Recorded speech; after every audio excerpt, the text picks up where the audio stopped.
ಬಸ್ನಿಂದ ಆಕಸ್ಮಿಕವಾಗಿ ಬಿದ್ದು ಗಾಯಗೊಂಡ ಕಾಲೇಜು ವಿದ್ಯಾರ್ಥಿನಿ ರಕ್ಷಿತಾ.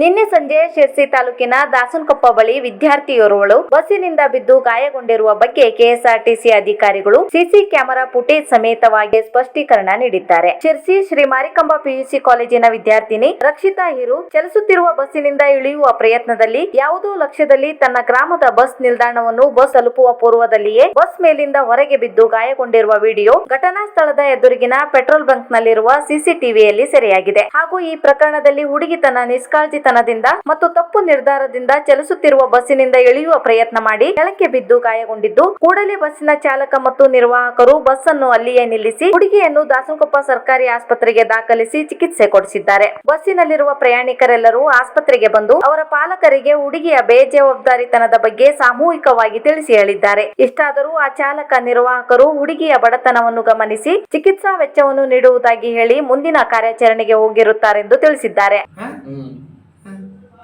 ನಾವೇನೋ ಬಸ್ಸಲ್ಲೇ ಇದೀವಿ ನೋಡಿ.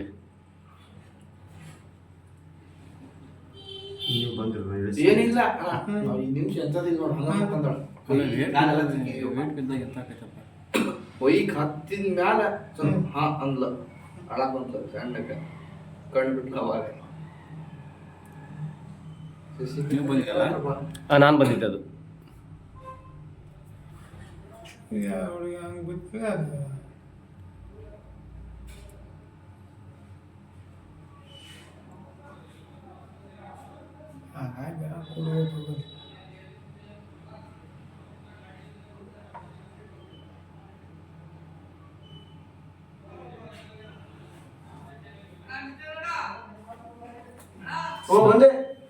ಸಾಕಲ್ಲ.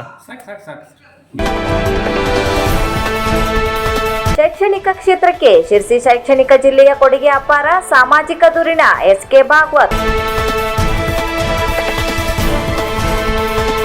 ಶಿರ್ಸಿ ಶೈಕ್ಷಣಿಕ ಜಿಲ್ಲೆ ಮೊದಲಿನಿಂದಲೂ ಶೈಕ್ಷಣಿಕವಾಗಿ ಅಪಾರವಾದ ಕೊಡುಗೆ ನೀಡಿದೆ ಎಂದು ಸಾಮಾಜಿಕ ಧುರೀಣ ಎಸ್.ಕೆ. ಭಾಗವತ್ ಹೇಳಿದರು. ಅವರಿಂದು ಮಕ್ಕಳಲ್ಲಿ ಭಾಷಾ ಜ್ಞಾನ ಹೆಚ್ಚಿಸುವ ನಿಟ್ಟಿನಲ್ಲಿ ಯಕ್ಷಗಾನದಲ್ಲಿ ಆಸಕ್ತಿ ಇರುವ ಶಿಕ್ಷಕರನ್ನು ಗುರುತಿಸಿ ಅವರಿಗೆ ಸ್ಫೂರ್ತಿ ನೀಡುವ ಉದ್ದೇಶದಿಂದ ಶಿಕ್ಷಕರ ಸಂಪನ್ಮೂಲ ವೇದಿಕೆಯಲ್ಲಿ ಸೇವಾದಳ ಸಭಾಂಗಣದಲ್ಲಿ ಹಮ್ಮಿಕೊಳ್ಳಲಾಗಿದ್ದ ಸ್ಫೂರ್ತಿ ಕಾರ್ಯಕ್ರಮವನ್ನು ಉದ್ಘಾಟಿಸಿ ಮಾತನಾಡಿದರು. ಕಾರ್ಯಕ್ರಮದಲ್ಲಿ ಸಾಧನಾ ಸ್ಫೂರ್ತಿ, ಜ್ಞಾನ ಸ್ಫೂರ್ತಿ ಹಾಗೂ ಯಕ್ಷ ಸ್ಫೂರ್ತಿ ಲೋಕಾರ್ಪಣೆಗೊಳಿಸಲಾಯಿತು. ಕಾರ್ಯಕ್ರಮದ ಅಧ್ಯಕ್ಷತೆಯನ್ನು ಡಯಟ್ ಪ್ರಾಂಶುಪಾಲರಾದ ಎಂ.ಎಸ್. ಹೆಗಡೆ ವಹಿಸಿದರು.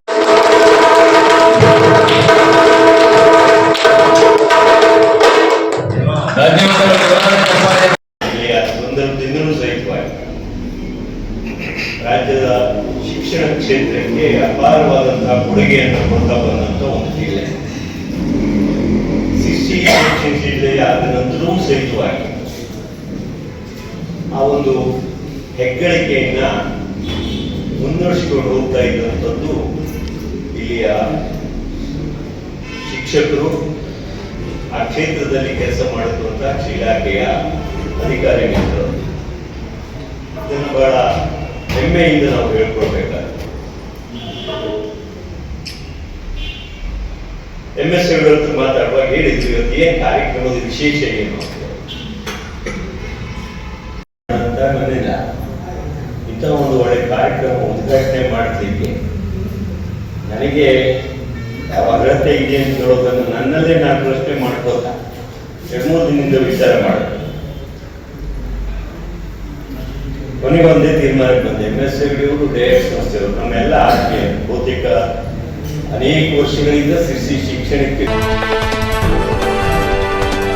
ನಿರ್ವಹಣೆ ಇಲ್ಲದೆ ಗೊಬ್ಬು ನಾರುತ್ತಿರುವ ತಾಲೂಕು ಆಡಳಿತದ ಶೌಚಾಲಯ ಸರಿಯಾಗಿ ನಿರ್ವಹಣೆಗೆ ಸಾರ್ವಜನಿಕರಿಂದ ಆಗ್ರಹ. ಸಾರ್ವಜನಿಕ ತೆರಿಗೆ ಹಣ ಯಾವ ರೀತಿ ಅಪವ್ಯಯವಾಗುತ್ತದೆ ಎನ್ನುವುದಕ್ಕೆ ಸಾಕ್ಷಿ ಶಿರ್ಸಿ ತಹಸೀಲ್ದಾರ್ ಕಚೇರಿ ಹಿಂಭಾಗದಲ್ಲಿ ಇರುವ ಸಾರ್ವಜನಿಕ ಶೌಚಾಲಯದ ದುರವಸ್ಥೆ. ಲಕ್ಷ ಹಣ ಖರ್ಚು ಮಾಡಿ ಸಾರ್ವಜನಿಕ ಉಪಯೋಗಕ್ಕೆ ಇಲ್ಲದೆ ಪಾಳು ಬಿದ್ದ ಸ್ಥಿತಿಯಲ್ಲಿ ಇರುವ ಶೌಚಾಲಯ, ಬಾಟಲಿಗಳ ರಾಶಿ. ಇದನ್ನು ನೋಡಿ ಸಾರ್ವಜನಿಕ ಹಣ ಯಾವ ರೀತಿ ಅಪವ್ಯಯವಾಗುತ್ತಿದೆ. ಸಂಬಂಧಪಟ್ಟವರು ಈ ಶೌಚಾಲಯವನ್ನು ಸಾರ್ವಜನಿಕ ಉಪಯೋಗಕ್ಕೆ ಅನುಕೂಲ ಮಾಡಿಕೊಡಬೇಕೆಂದು ಸಾರ್ವಜನಿಕ ನಾತೆಯಿಂದ ಆಗ್ರಹಿಸುತ್ತೇನೆ. ಇಲ್ಲಿ ಅವಶ್ಯಕತೆ ಇಲ್ಲ ಅಂತ ಆದರೆ ಲಕ್ಷ ಹಣ ಖರ್ಚು ಮಾಡಿ ಕಟ್ಟಡ ಯಾಕೆ ಕಟ್ಟಬೇಕಿತ್ತು? ಕಟ್ಟಿದ ಮೇಲೆ ಯಾಕೆ ಸಾರ್ವಜನಿಕ ಉಪಯೋಗಕ್ಕೆ ಸುವ್ಯವಸ್ಥಿತಗೊಳಿಸಲಿಲ್ಲ? ಈಗಲಾದರೂ ಎಚ್ಚೆತ್ತುಕೊಂಡು ಸುವ್ಯವಸ್ಥೆಗೊಳಿಸಲಿ ಎಂದು ಸಾರ್ವಜನಿಕರ ಪರವಾಗಿ ದೇವನಹಳ್ಳಿ ಗ್ರಾಮ ಪಂಚಾಯತ್ ಸದಸ್ಯ ನಾರಾಯಣ ಹೆಗಡೆ ಆಗ್ರಹಿಸಿದ್ದಾರೆ. ಚದುರಂಗ ಬುದ್ಧಿವಂತಿಕೆಯನ್ನು ಹೆಚ್ಚಿಸುವ ಜಾಣತನದ ಕ್ರೀಡೆ, ಸಹಾಯಕ ಆಯುಕ್ತೆ ಕಾವ್ಯಾರಾಣಿ. ಚದುರಂಗ ಇದು ಬುದ್ಧಿವಂತಿಕೆಯ ಆಟವಾಗಿದ್ದು, ಚದುರಂಗ ಆಡುವುದರಿಂದ ಬುದ್ಧಿಶಕ್ತಿ ಮತ್ತು ಚತುರತೆಯನ್ನು ಹೆಚ್ಚಿಸಿಕೊಳ್ಳಬಹುದಾಗಿದೆ ಎಂದು ಸಹಾಯಕ ಆಯುಕ್ತರಾದ ಕಾವ್ಯಾರಾಣಿ ಹೇಳಿದರು. ಅವರು ಜಿಲ್ಲಾಡಳಿತ, ಜಿಲ್ಲಾ ಪಂಚಾಯಿತಿ, ಯುವ ಸಬಲೀಕರಣ ಮತ್ತು ಕ್ರೀಡಾ ಇಲಾಖೆ ಇವುಗಳ ಸಂಯುಕ್ತ ಆಶ್ರಯದಲ್ಲಿ ಶಿರ್ಸಿ ಅರಣ್ಯ ಭವನದಲ್ಲಿ ಪ್ರಾಥಮಿಕ ಮತ್ತು ಪ್ರೌಢಶಾಲೆಯ ವಿದ್ಯಾರ್ಥಿಗಳಿಗಾಗಿ ನಡೆಯುತ್ತಿರುವ ಚದುರಂಗ ಸ್ಪರ್ಧೆಯನ್ನು ಉದ್ಘಾಟಿಸಿ ಮಾತನಾಡಿದರು. ತಹಸೀಲ್ದಾರ್ ಶ್ರೀಧರ್ ಮುದಲ್ಮನಿ ಮಾತನಾಡಿ, ಮಕ್ಕಳು ಚದುರಂಗವನ್ನು ಕ್ರಿಕೆಟಿನಂತೆ ಪ್ರೀತಿಸಬೇಕೆಂದು ಹೇಳಿದರು. ಈ ಸಂದರ್ಭದಲ್ಲಿ ಸರ್ಕಾರಿ ನೌಕರರ ಸಂಘದ ಅಧ್ಯಕ್ಷ ಕಿರಣ್ ನಾಯ್ಕ್, ಸದಾನಂದ ನಾಯ್ಕ್ ಇತರರು ಉಪಸ್ಥಿತರಿದ್ದರು.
ಈ ದಿನ ಜಿಲ್ಲಾಡಳಿತ, ಜಿಲ್ಲಾ ಪಂಚಾಯತ್ ಹಾಗೂ ಯುವ ಸಬಲೀಕರಣ ಇಲಾಖೆ ವತಿಯಿಂದ ಜಿಲ್ಲಾ ಮಟ್ಟದ ಚೆಸ್ ಕಾರ್ಯಕ್ರಮವನ್ನು ಸಿರ್ಸಿಯಲ್ಲಿ ಹಮ್ಮಿಕೊಳ್ಳಲಾಗಿದೆ. ಇದರ ನೇತೃತ್ವವನ್ನು ಯುವ ಸಬಲೀಕರಣ ಇಲಾಖೆ ಹಮ್ಮಿಕೊಂಡಿದೆ.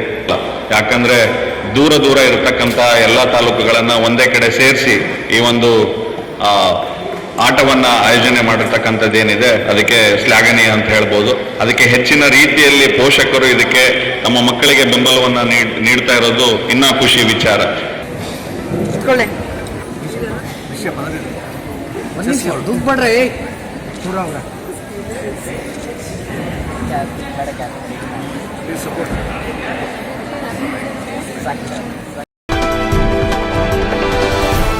ವಾಹನದಾರರೇ, ವಾಹನ ಚಲಾಯಿಸುವ ಮುನ್ನ ಜಾಗೃತಿ ವಹಿಸಿ. PSI ರತ್ನಾಕುರಿ.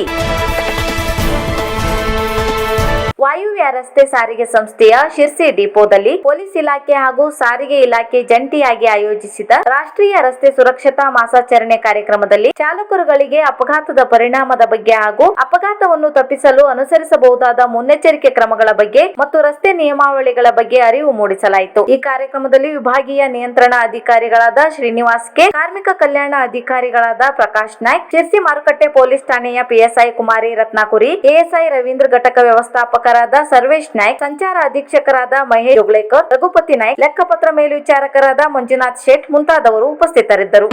ಅಪ್ ಟು 31st ವರೆಗೂ ನಾವು ರಾಷ್ಟ್ರೀಯ ರಸ್ತೆ ಸುರಕ್ಷತಾ ಸಪ್ತಾಹವನ್ನು ಹಮ್ಮಿಕೊಳ್ತೇವೆ. ಹೇಗೆ ತಮ್ಮ ಇಲಾಖೆಯಿಂದ ಹಮ್ಮಿಕೊಳ್ತಿರೋ ನಮ್ಮ ಇಲಾಖೆಯಿಂದಲೂ ಕೂಡ ಪ್ರತಿದಿನವೂ ಆಟೋ ಡ್ರೈವರ್ಸ್ಗಳಿಗಾಗಿರ್ಬೋದು, KSRTC ಡ್ರೈವರ್ಗಳಿಗಾಗಿರ್ಬೋದು, ಪಬ್ಲಿಕ್ ಪ್ರೈವೇಟ್ ಡ್ರೈವರ್ಸ್ಗಳಿಗಾಗಿರ್ಬೋದು, ಶಾಲಾ ಕಾಲೇಜುಗಳು, ಈ ರೀತಿ ವಿವಿಧ ಸಂಘಟನೆಗಳು, ಶಾಲಾ ಕಾಲೇಜುಗಳು ಮತ್ತು ಪಬ್ಲಿಕ್ ಪ್ಲೇಸ್ಗಳಲ್ಲೂ ಕೂಡ ನಾವು ಅರಿವು ಜಾಗೃತಿ ಕಾರ್ಯಕ್ರಮವನ್ನು ಹಮ್ಮಿಕೊಳ್ತಾ ಇದ್ದೇವೆ.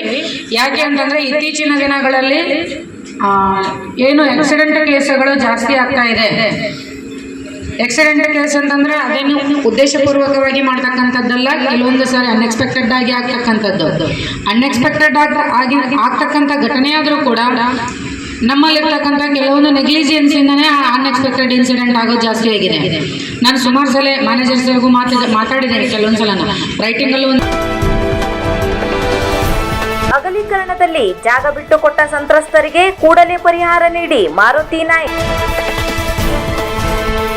ಪಟ್ಟಣದ ರಸ್ತೆ ಅಗಲೀಕರಣ ಸಂದರ್ಭದಲ್ಲಿ ಜಾಗ ಕಳೆದುಕೊಂಡವರಿಗೆ ಪರಿಹಾರದ ಹಣವನ್ನು ಕೂಡಲೇ ಮಂಜೂರು ಮಾಡುವಂತೆ ಸಂತ್ರಸ್ತರು ಸರ್ಕಾರವನ್ನು ಆಗ್ರಹಿಸಿದ್ದಾರೆ. ಈ ಕುರಿತು ಪಟ್ಟಣದಲ್ಲಿ ಸುದ್ದಿಗೋಷ್ಠಿ ನಡೆಸಿ ಮಾತನಾಡಿದ ಮಾರುತಿ ನಾಯ್ಕ ಹೊಸೂರ್, ಶಿರ್ಸಿ ರಸ್ತೆ ಅಗಲೀಕರಣ ಸಂದರ್ಭದಲ್ಲಿ ಜಾಗ ಕಳೆದುಕೊಂಡವರಿಗೆ ಈಗಾಗಲೇ ಪರಿಹಾರದ ಹಣವನ್ನು ಮಂಜೂರು ಮಾಡಲಾಗಿದೆ. ಆದರೆ ನಮ್ಮಲ್ಲಿ ಮಾತ್ರ ಹಣವನ್ನು ಮಂಜೂರು ಮಾಡಲಿಲ್ಲ. ಸಾರ್ವಜನಿಕರಿಗೆ ಅನುಕೂಲವಾಗುವ ದೃಷ್ಟಿಯಿಂದ ನಾವೆಲ್ಲರೂ ಸ್ವಪ್ರೇರಣೆಯಿಂದ ಜಾಗವನ್ನು ಬಿಟ್ಟುಕೊಟ್ಟಿದ್ದೇವೆ. ಮನೆ, ಕಾಂಪೌಂಡ್, ಬಾವಿ, ಶೌಚಾಲಯ, ತೆಂಗಿನ ಮರಗಳು, ಅಂಗಡಿ, ಜಾಗ ಮೊದಲಾದವುಗಳನ್ನು ಕಳೆದುಕೊಂಡಿದ್ದೇವೆ. ಸಾಲ ಮಾಡಿ ಇವುಗಳನ್ನು ರಿಪೇರಿ ಮಾಡಿಸಿಕೊಂಡಿದ್ದೇವೆ. ದೊಡ್ಡ ಮೊತ್ತವೇನಲ್ಲ. ಸುಮಾರು 62 ಕುಟುಂಬಗಳಿಗೆ 2.75 ಕೋಟಿ ಪರಿಹಾರ ನೀಡಬೇಕೆಂದು ಆಗ್ರಹಿಸಿದರು.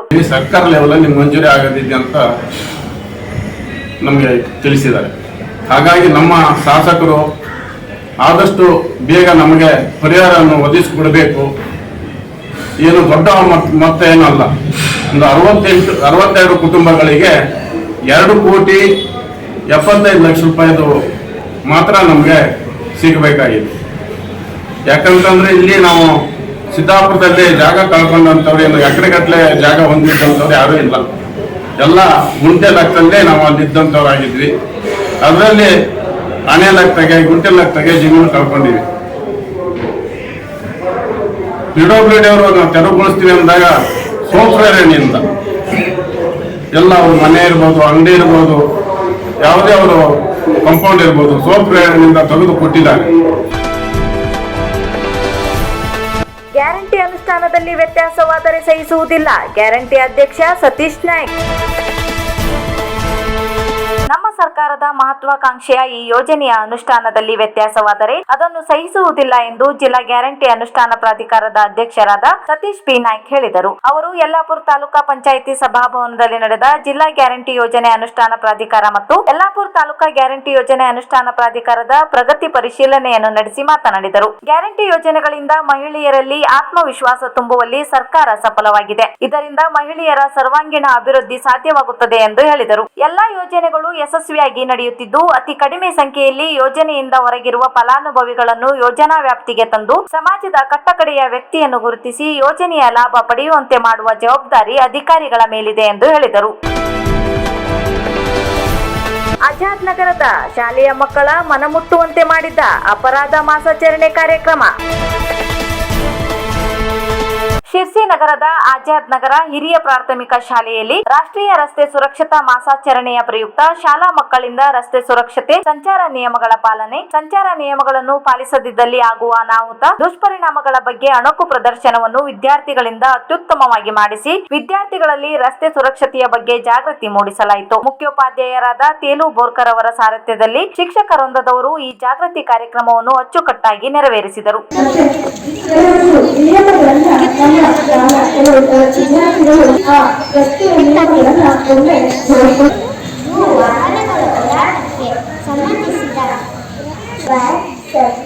controlling the movement of people and vehicles in the city is his duty.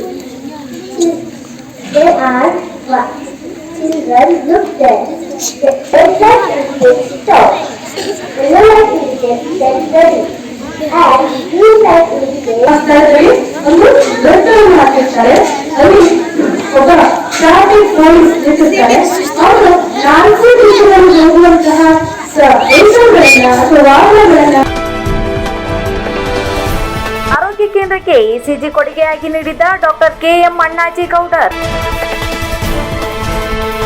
Siddapura ತಾಲೂಕಿನ ಕೋರಲ್ಸಿ ಪ್ರಾಥಮಿಕ ಆರೋಗ್ಯ ಕೇಂದ್ರಕ್ಕೆ ಮೂಲತಃ ಕೋರಲ್ಸಿ ಗ್ರಾಮದವರೇ ಆದ ನಿವೃತ್ತ ಸೇನಾ ವೈದ್ಯಾಧಿಕಾರಿ ಡಾಕ್ಟರ್ KM ಅಣ್ಣಾಜಿ ಗೌಡರ್ ಇವರು ಇಸಿಜಿ ಯಂತ್ರವನ್ನು ದೇಣಿಗೆಯಾಗಿ ನೀಡಿದರು. ಈ ಸಮಯದಲ್ಲಿ ಡಾಕ್ಟರ್ KM ಅಣ್ಣಾಜಿ ಅವರ ಪತ್ನಿ ಶ್ರೀಮತಿ ಶಕುಂತಲಾ, ತಾಲೂಕಾ ವೈದ್ಯಾಧಿಕಾರಿಗಳಾದ ಡಾಕ್ಟರ್ ಲಕ್ಷ್ಮೀಕಾಂತ್, ಪರಮೇಶ್ವರಯ್ಯ ಕಾನಳ್ಳಿ ಮಠ, ಕೋರಲ್ಸಿ ಊರಿನ ಹಿರಿಯರಾದ ಶ್ರೀ ಮುರುಗಪ್ಪ ಗೌಡರ್ ಹಾಗೂ ಗ್ರಾಮಸ್ಥರು, ಆಸ್ಪತ್ರೆಯ ಸಿಬ್ಬಂದಿಗಳು ಉಪಸ್ಥಿತರಿದ್ದರು.